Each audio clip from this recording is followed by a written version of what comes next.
Depois de 4 anos afastado por suspeita de envolvimento no esquema de corrupção, o conselheiro Valdir Teis volta ao cargo no Tribunal de Contas do Estado. Cuiabá anuncia que vai começar a aplicação da dose de reforço da vacina contra a Covid em idosos e pessoas com baixa imunidade e vai iniciar o cadastramento dos adolescentes. E tem cidade do interior que já aplicou a primeira dose em quase todo o público de 12 a 17 anos. A partir de agora, no MT2.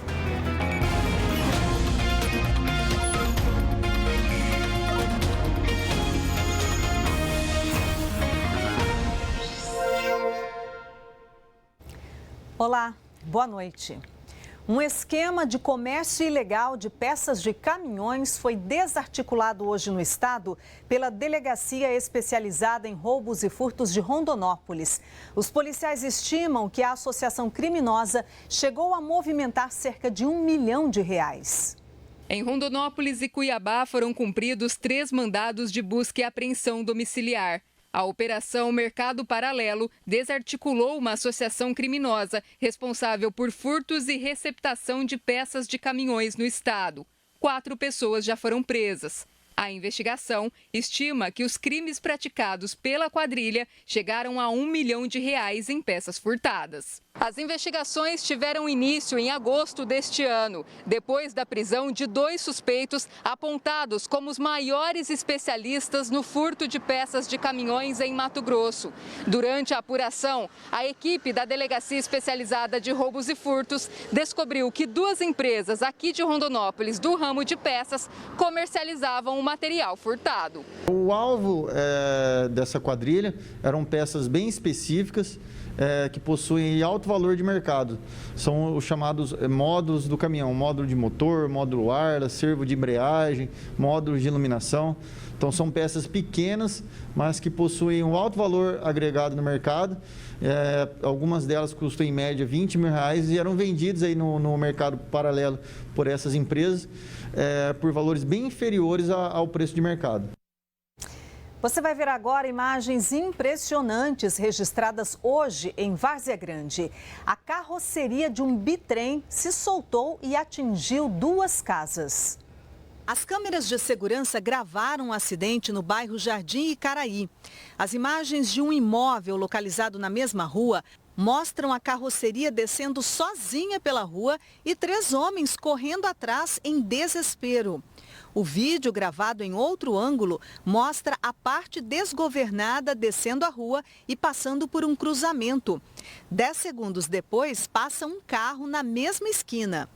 Toda a movimentação não durou 1 minuto. 2 casas foram atingidas. A primeira teve o portão e o muro derrubados, além de danos no padrão de energia. Na segunda casa, o estrago foi maior. O muro e parte da casa ficaram danificados. Apesar dos prejuízos, ninguém se machucou, segundo o Corpo de Bombeiros. Começou hoje no Fórum de Cuiabá o julgamento da tenente do Corpo de Bombeiros, Isadora Ledur. Ela foi denunciada pelo Ministério Público por tortura, que resultou na morte do aluno Rodrigo Claro em novembro de 2016. Por causa da pandemia, o julgamento está sendo realizado de forma remota. No início da sessão, a defesa da tenente Ledur pediu que ela fosse dispensada de acompanhar o julgamento. O pedido foi aceito pelo Conselho da Justiça Militar. Segundo a denúncia do Ministério Público, Isadora Ledur, que era instrutora do curso de formação de soldados do Corpo de Bombeiros, teria torturado o aluno durante uma prova de salvamento aquático. Rodrigo Claro passou mal e morreu dias depois no hospital. A tenente Isadora Ledur sempre negou as acusações. A previsão é que o julgamento seja suspenso hoje e continue amanhã no Fórum de Cuiabá. A Polícia Civil identificou quem matou o servidor público Rodolfo Costa Silva no início deste mês em Cuiabá. A investigação apontou que um fato decisivo para a morte da vítima foi a omissão de socorro, como consequência de uma pancada forte na cabeça sofrida durante uma briga com uma mulher. Esse foi o último áudio enviado por Rodolfo para a mãe. Aí ele saiu do serviço, aí ele falou assim: mãe, meu colega chamou eu para ir lá na casa dele, eu vou lá. A última ligação que ele teve comigo foi umas 10h10 da noite, aí eu sempre pedindo para ele vir. Mas na verdade, Rodolfo e o amigo estavam numa tabacaria, na Avenida Jaques Brunini, na capital. A vítima e um amigo chegaram nessa tabacaria para fumarem um pouco, beberem, enfim, se divertir. E logo após, chegaram também uma moça e 2 rapazes. E em certo ponto da noite, houve um estranhamento entre a vítima e essa moça. Os insultos continuaram lá fora, que segundo relatos também de testemunhas, de uma forma recíproca. Aí já se iniciou uma briga, aí sim, vias de fato entre a moça e a vítima. O servidor público de 29 anos morreu no dia 3 deste mês. Foram 3 dias internados. O laudo do ML apontou que a causa-morte foi uma pancada forte na cabeça. Repare nessas imagens repassadas pela polícia. São quase 3 horas da manhã. Rodolfo, o amigo e a suspeita discutem. Nesta outra imagem, já mostra Rodolfo caído no chão. O dia clareia. Já são 5h48. Chega às 8h03. A partir de agora, o Departamento de Homicídios e Proteção à Pessoa tem 15 dias para concluir o inquérito, que ainda pode ser prorrogado. De acordo com a polícia, a suspeita, que tem 18 anos e veio de Brasnorte, pode responder por homicídio e omissão de socorro. Chegou ao nosso conhecimento um fato interessante, que foi a omissão de socorro, ou pelo menos de notificação dos órgãos competentes para socorrer a vítima naquele momento. A jovem foi solta após confessar aos policiais que entrou em luta corporal com Rodolfo por legítima defesa. Ela alegou que deixou o local por não imaginar a gravidade da situação. O amigo de Rodolfo também foi ouvido e solto. Mas, segundo o delegado, ao decorrer das investigações, ele pode ser indiciado por não prestar socorro. Com os olhos cheios de lágrimas, Dona Geralda só espera por justiça. Não é justo de saber de tudo o que aconteceu e deixar impune. A seguir, a cidade de Mato Grosso, que já vacinou contra a Covid quase todo o público de 12 a 17 anos.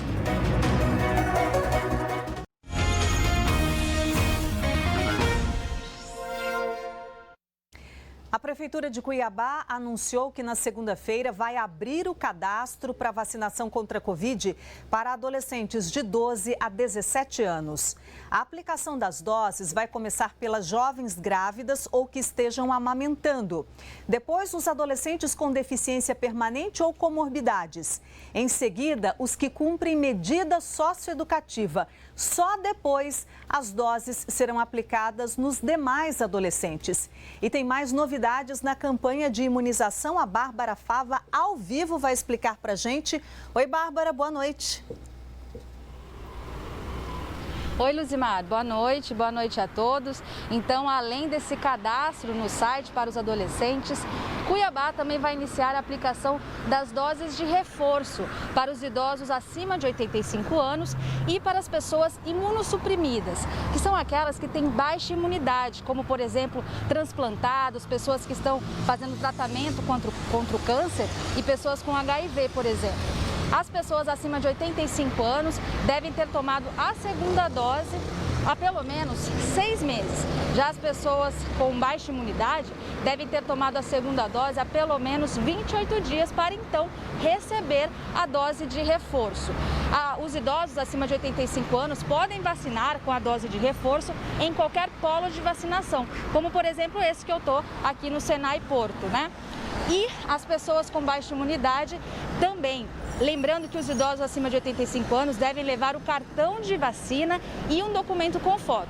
Já as pessoas com baixa imunidade, além dos documentos, devem levar também um prontuário, um laudo médico ou uma receita para comprovar que fazem parte desse grupo de imunossuprimidos. Então, outra outra mudança é que também a partir de segunda-feira, dia 27, a segunda dose da vacina vai estar disponível em tempo integral, das 8 horas da manhã às 5 da tarde, nas 14 unidades básicas de saúde que oferecem esse serviço. Desde que começou a aplicação da segunda dose nos bairros, isso só era feito no período da tarde, por exemplo. Agora, o atendimento foi ampliado.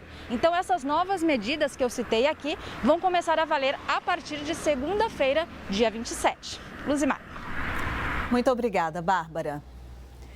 A maioria das cidades do estado suspendeu ou nem começou a vacinação de adolescentes sem comorbidades. Já em Alto Taquari, quase toda a população de 12 a 17 anos já recebeu a primeira dose. Outros municípios do sudeste de Mato Grosso que têm estoque do imunizante da Pfizer seguem aplicando doses nos adolescentes.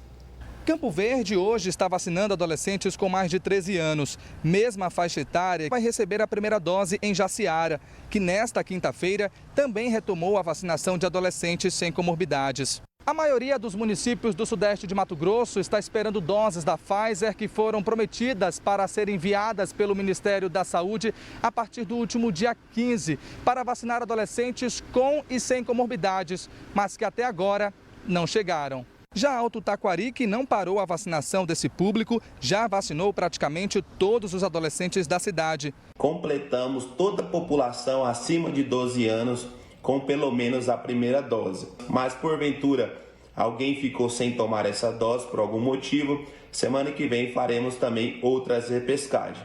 Então, a gente fica muito grato, por estar imunizando essa população. Há quase 3 semanas também nós não temos nenhum caso novo de Covid-19 no nosso município. E agora vamos aos dados do painel da Secretaria Estadual de Saúde sobre a situação da pandemia aqui em Mato Grosso. Nas últimas 24 horas, 10 pessoas morreram de Covid em Mato Grosso. No total, já são 13.756 mortes pela doença. Mais de 515.400 pessoas que tiveram coronavírus já se recuperaram, cerca de 96% do total de casos. Mato Grosso está perto de 533.600 casos de Covid registrados.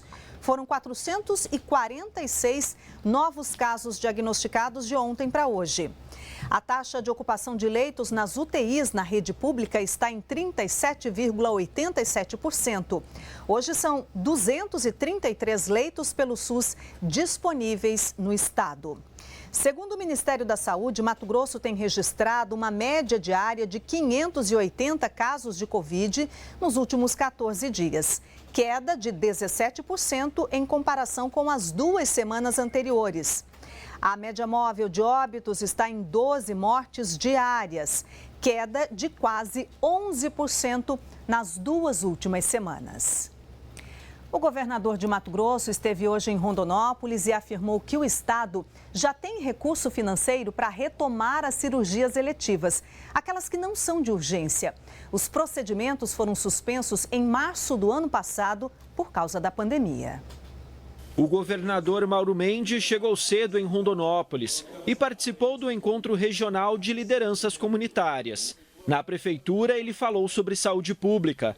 Recentemente, 10 leitos de UTI Covid na Santa Casa de Rondonópolis deixaram de receber o apoio financeiro do governo do estado e foram fechados. A justificativa é que o recurso seria destinado para cirurgias eletivas, já que a taxa de ocupação das UTIs está em queda. Na visita de hoje, o governador confirmou que 105 milhões de reais já estão disponíveis para o atendimento das cirurgias eletivas. Essas cirurgias podem acontecer nos nossos hospitais regionais, podem acontecer nos hospitais particulares, as prefeituras podem apresentar projetos lá, e receber o dinheiro do governo do estado e comprar essas cirurgias em hospitais particulares, inclusive. Em Mato Grosso, são mais de 22 mil pacientes na fila de espera por cirurgias eletivas, segundo a Secretaria Estadual de Saúde. A maioria espera por um procedimento na região do sistema urinário. Já para outras especialidades, há pessoas esperando por cirurgia gastrointestinal, ortopedia, cardiovascular e da região de cabeça e pescoço. Essa mesma estratégia está acontecendo no estado inteiro de liberação de leitos que estavam destinados à Covid e agora eles entram para cirurgias eletivas nas diversas especialidades. Você viu aí que o governador estava sem máscara durante a entrevista coletiva. Nossa equipe manteve o distanciamento e usou máscara o tempo todo. E o governador informou ainda que a Santa Casa de Cuiabá deve realizar 55 cirurgias entre amanhã e sábado. Serão realizadas cirurgias de hérnia e vesícula. Depois do intervalo, após 4 anos afastado por suspeita de corrupção, o conselheiro Valdir Teis volta ao cargo no Tribunal de Contas do Estado.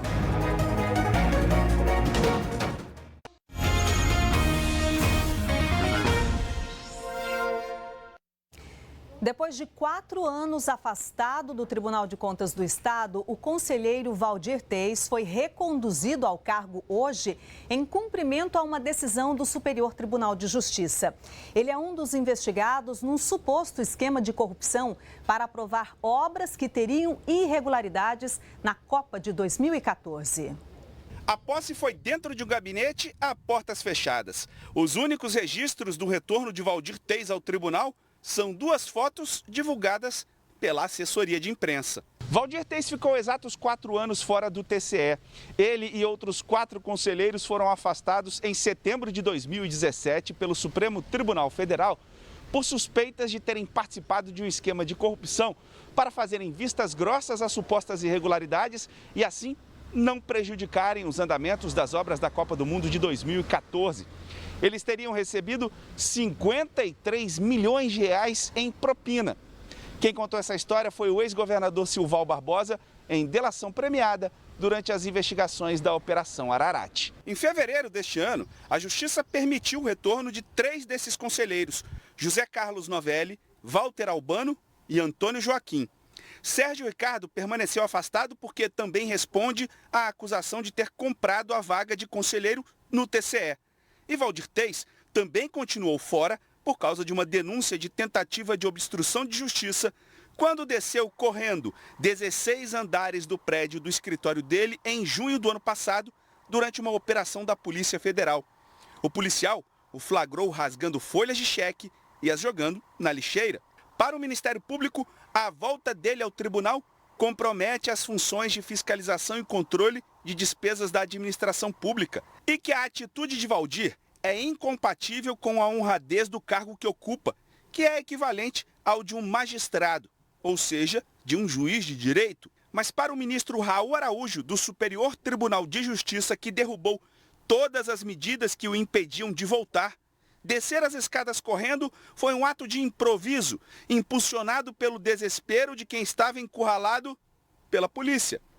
E que o risco dele adotar conduta incompatível com o cargo é o mesmo dos outros conselheiros que retornaram ao tribunal. A decisão surpreendeu esta representante do Observatório Social de Mato Grosso. É triste de imaginar que o órgão de controle tem uma organização criminosa instalada dentro, supostamente, como diz aqui no processo, e que essa organização criminosa estava afastada e agora todos voltam a exercer o papel de fiscalizar a gestão pública, né? Garantir a boa e regular gestão do dinheiro público em benefício da sociedade. Essa organização criminosa está fazendo isso.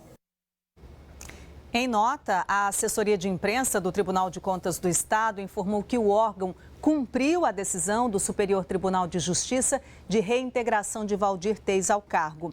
Nós tentamos entrevistar o conselheiro Valdir Teis, mas ele não quis falar sobre o assunto. Muitas famílias de baixa renda têm direito a desconto na conta de luz. Já está valendo a lei que obriga as concessionárias de energia a cadastrar automaticamente na tarifa social boa parte dos que já fazem parte do cadastro único do governo federal e que estão dentro das exigências do programa. Veja na reportagem quem tem direito a esse benefício. Esta casa simples, na periferia de Cuiabá, é onde a dona Lourdes mora com mais 3 pessoas da família. Para consumir eletricidade, aqui tem apenas o ventilador, a geladeira e as lâmpadas. Ela é inscrita na tarifa social de energia elétrica, que dá descontos a moradores de baixa renda. Mesmo assim, tem dificuldades para pagar as contas. 2 já estão atrasadas. Eu sou desempregada, pouca ajuda, né? Eu tenho problema de doença nas articulações, incha. Tá em atraso, sim, eu não gosto disso. Mas no momento eu não estou conseguindo fazer a diária que eu fazia, né, antes. A tarifa social varia de acordo com as faixas de consumo. 65% de desconto até 30 kWh por mês. 40% de abatimento de 30 a 100 kWh. E 10% entre 100 e 220 kWh. Para ter direito à redução tarifária, é preciso estar inscrito no CAD Único, do governo federal.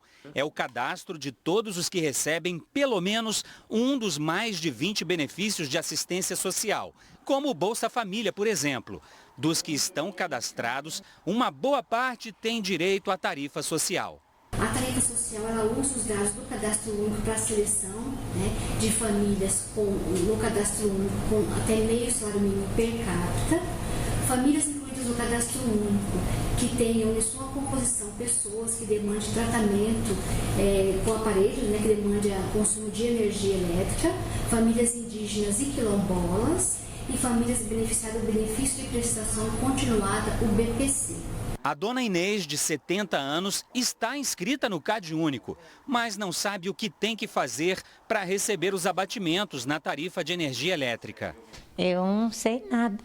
Eu queria saber a informação, o que significa para mim, a ajuda que eu vou ter nisso aí, se vai diminuir, se o que vai acontecer. De acordo com a Secretaria de Estado de Assistência Social e Cidadania, mais de 180 mil famílias de Mato Grosso inscritas no CAD Único não recebem descontos na conta de luz porque desconhecem esse benefício e nunca fizeram inscrição para recebê-lo.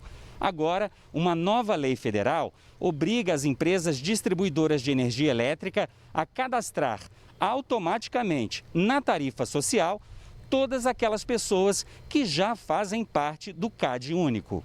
A concessionária de energia no estado garante que já cumpre a nova lei. Quem já está cadastrado no CAD Único e tem o seu endereço ou o seu CPF numa conta de energia já recebe essa tarifa social.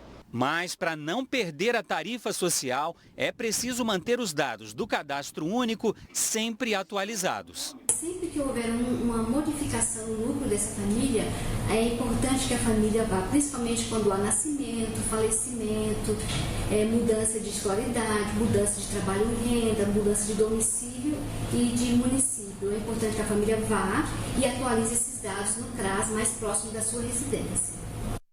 O CRAS, citado pela entrevistada, é Centro de Referência de Assistência Social que existe em todos os municípios. O Corpo de Bombeiros trabalha para combater um incêndio na aldeia Umutina, em Barra do Bugres. A queimada começou ontem.